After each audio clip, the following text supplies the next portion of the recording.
कल हमने आय व्यय खाता किसे कहते हैं, उसकी विशेषताएं और उसमें कैसे समायोजन किए जाते हैं इसके बारे में थ्योरी पढ़ी थी।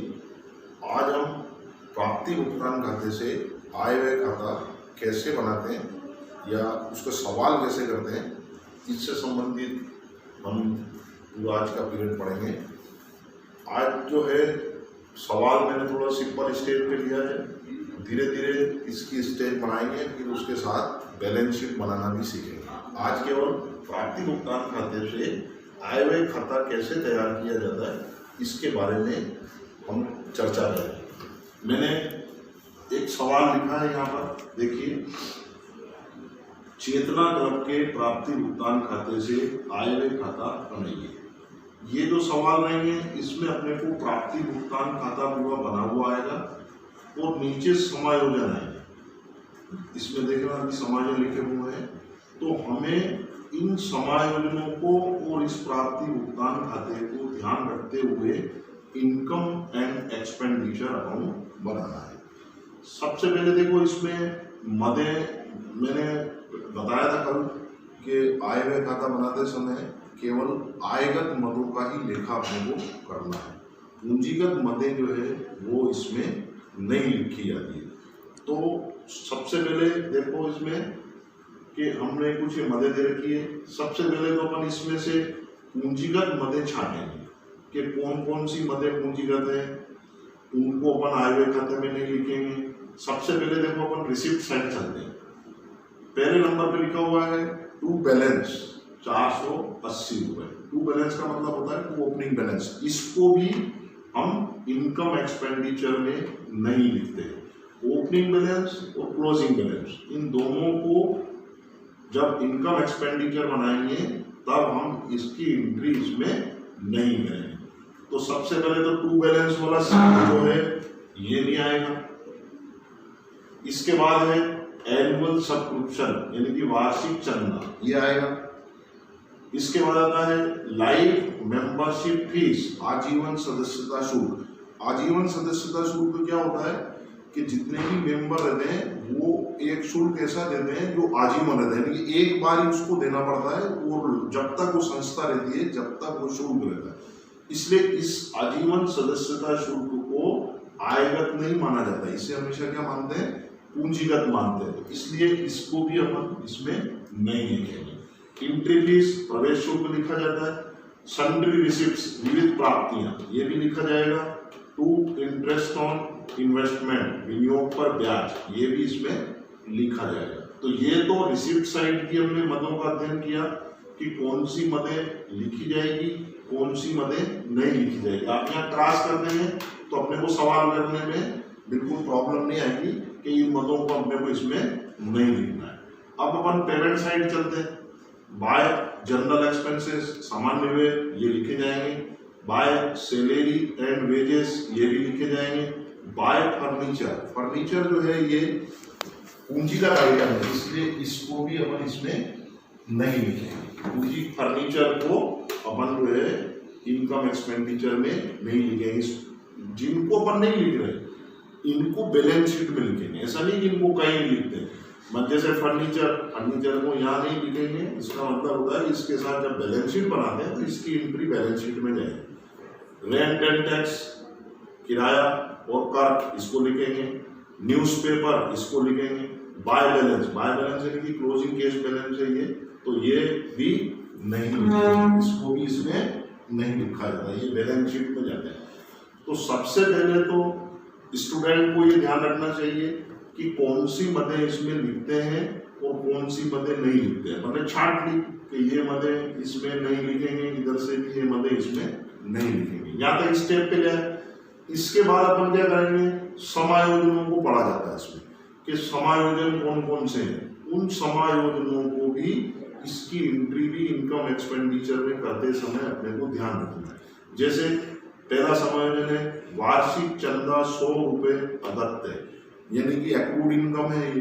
तो सबसे बढ़िया इसमें क्या करेंगे अपन, जहां पर भी ये एडजस्टमेंट होते हैं उसके यहाँ भी थोड़ा सा निशान लगा, ताकि उसके पैसे लिखते समय, उसका अमाउंट लिखते समय भी हमको ध्यान रखना। तो वार्षिक चंदा, तो ये एनुअल सब्सक्रिप्शन का हमने थोड़ा सा बिंदु लगा दिया ताकि अपने को याद रहे कि इसका जो सवाल करेंगे तो ये इसका अमाउंट करते समय अपने को इसका एडजस्टमेंट करना है। इसके बाद पढ़ो सामान्य व्यय 20 रुपए और वेतन 70 रुपए अदत्य। तो सामान्य व्यय जनरल एक्सपेंसेस में भी ऐसे निशान लगा लो और सैलरी एंड वेजेस में भी ऐसे निशान लगा, ये अपन ने निशान लगा दिया। फर्नीचर पर 50 रुपए रास लगाना है, रास में इसमें नहीं लिखा हुआ नहीं तो उसको अलग से लिख देंगे अपन, यानी कि ये समायोजन भी अपने को करना है।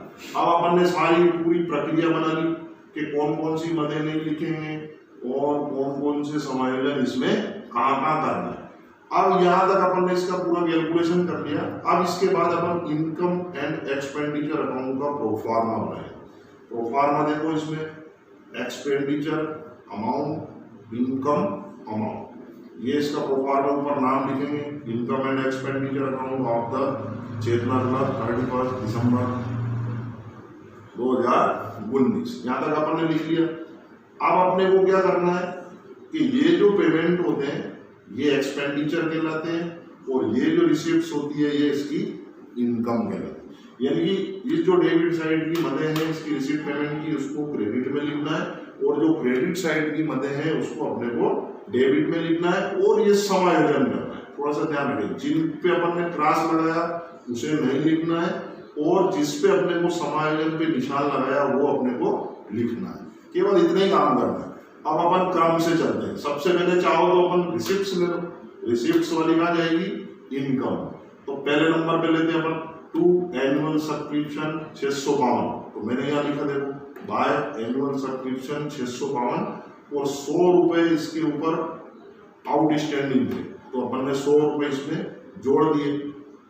एड अप्रूव 100 रुपए कितने हो गए 752, 652 प्लस 100 बराबर 752, ये पहली एंट्री हो गई। इसके बाद लाइफ मेंबरशिप फीस, इसको लिखते नहीं है। इसके बाद एक एंट्री फीस, इस पर कोई भी समायोजन नहीं है तो ऐसे कैसे लिख दो बाय एंट्री फीस 496 रुपए 496। फिर इसके बाद सन्ट्री रिसिप्ट्स, तो इस पर भी कोई समायोजन नहीं है तो इसको भी डायरेक्ट लिख दो बाय एंट्री फीस तो लिखी दी। इसके बाद सन्ट्री रिसिप्ट्स तो बाय सन्ट्री रिसिप्ट 32 रुपीज। इसके बाद देखो इंटरेस्ट ऑन इन्वेस्टमेंट, विनियोग पर ब्याज 76 रुपए, ये विपणित लिख दिया बाय इंटरेस्ट ऑन इन्वेस्टमेंट 76 ये पूरा हो गया रिसिप्ट साइड की। अब अपन चलते हैं पेमेंट साइड में। पेमेंट साइड में सबसे पहले देखो क्या लिखा हुआ है बाय जनरल एक्सपेंसेस 216 रुपए, तो अपन ने डेबिट में लिख देंगे। इसमें समायोजन भी अपन ने निशान लगा रखा तो इसमें ध्यान रखो टू जनरल एक्सपेंसेस 216 रुपए और 20 रुपए ये वाले इसके अदत्त थे अपन इसमें जोड़ दिए तो ये कितने हो गए 236 रुपए बाद। इसके बाद सैलरी एंड वेजेस, तो अपन ने लिख दिया है to salary and wages 220 plus 70 रुपए इसके आउटस्टैंडिंग थे, वेतन के 70 रुपए तो अपन ने सैलरी एंड वेजेस में 70 जोड़ दिए, बाहर लिख दिए 290 रुपए। इसके बाद फर्नीचर ये लिखते नहीं है। Rent and tax, rent and tax पे कोई भी समायोजन नहीं है, डायरेक्ट लिख दो टू रेंट एंड टैक्स 224 रुपए। न्यूज़पेपर पे कोई समायोजन नहीं है, ऐसे कैसे डेबिट में लिख दो टू न्यूज़पेपर। ये सब हो गया, ये बैलेंस अपन इसमें लिखते नहीं है। अब पूरा सवाल करने से पहले अपन क्या करेंगे, एक बार ये जो समायोजन नीचे लिखे हुए हैं इनको मिला कि अपन ने किए कि नहीं किए। तो पहले नंबर का समायोजन देखो वार्षिक चंदा 100 रुपए अदत्त है तो अपन ने 100 रुपए इसमें जोड़ दिए थे इनकम, ये हो गया। दूसरा पढ़ो सामान्य में 20 रुपए तो ये सामान्य में के 20 रुपए यहाँ अपन ने लिखी दिए। तीसरा समायोजन पढ़ो वेतन 70 रुपए अदत्त है तो अपन ने वेतन के 70 रुपए यहाँ लिखी दी।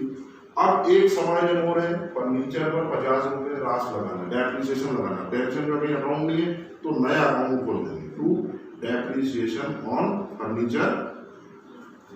यहाँ तक तो हो गया। अब देखो फर्नीचर पर 50 रुपए रास लगाना है। फर्नीचर का क्या इनमें अकाउंट नहीं है तो जिनका अकाउंट नहीं होता उसका अपन नया अकाउंट खोल लेते हैं तो अपन नया अकाउंट खोल टू डेप्रिसिएशन ऑन फर्नीचर 50 रुपए। अब ये सारी पोस्टिंगें कंप्लीट हो गई। एक बार और समझ लो सवाल को कैसे करते हैं। सबसे पहले जो रिसिप्ट की पोस्टिंग होती है उसको इनकम मानते हैं, इसको अपन इनकम में ले जाएंगे पेमेंट को अपन एक्सपेंडिचर में लाएंगे। ठीक है, इसमें जो जो मदें नहीं आती है उसको इसमें नहीं लिखेंगे और जिन पे समायोजन होगा उसको, उस अमाउंट को अपन समायोजन करके लिखेंगे। इसमें बनाते समय सबसे पहले ये बैलेंस नहीं आता, ओपनिंग बैलेंस और क्लोजिंग बैलेंस, ये दोनों इनकम एंड एक्सपेंडिचर में नहीं आते। जब अपन आगे जाके चिट्ठा बनाएंगे और उसमें कैपिटल की गणना करेंगे तो उसमें ये आएंगे, उसमें ये फिगर आता है। ये बैलेंस शीट के एसेट्स में लिखेंगे और ये उसमें फिगर लिखेंगे। तो ऐसे अपने को ये पूरा करने के बाद, सवाल करने के बाद फिर अपन क्या करेंगे कि इसका जो है उत्तर निकालेंगे, आंसर निकालेंगे। आंसर निकालने के लिए अपने को क्या करना है कि सबसे पहले इसमें ये देखना पड़ेगा, इस जैसे अपन ने रिसीव्ड पेमेंट अकाउंट बनाया था उसमें तो रिसीव्ड्स की टोटल ही ज्यादा आती है, इसलिए पहले इधर की लगा सकते हैं।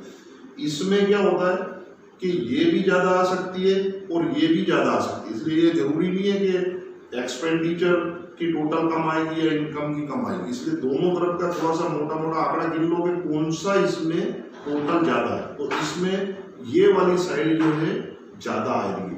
तो अपन क्या करेंगे, इसकी जो जिस तरफ की टोटल एक्सेस होता है टोटल, उधर की टोटल सबसे पहले लगाएंगे। तो अपन इधर की टोटल लगाई 1356 रुपए, इधर की टोटल लगाई।